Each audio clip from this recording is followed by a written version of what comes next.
Timeline.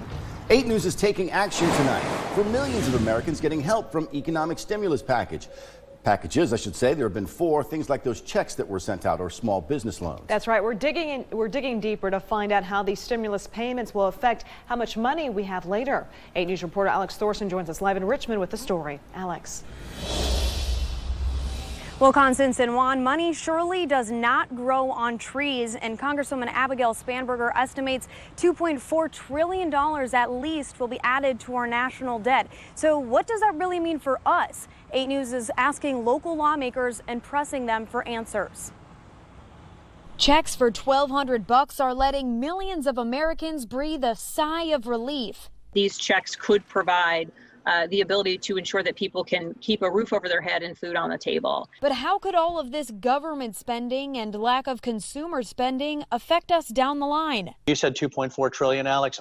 I think it's going to be more. Our local representatives, Democrat Abigail Spanberger and Denver Riggleman, a Republican, agree the multi-trillion-dollar debt isn't going away anytime soon.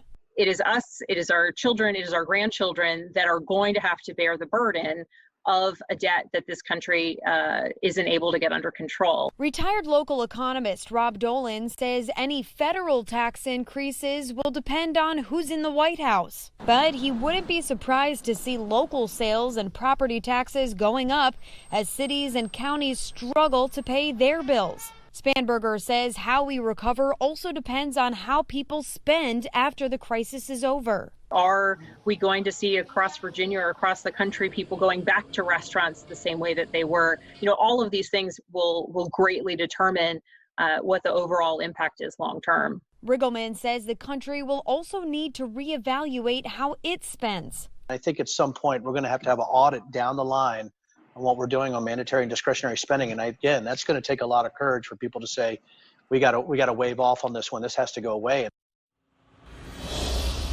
Now, because interest rates are so low, some economists say they're less concerned about the debt and more concerned about how these huge sums of money could will impact inflation, which of course is how much each dollar is worth down the line.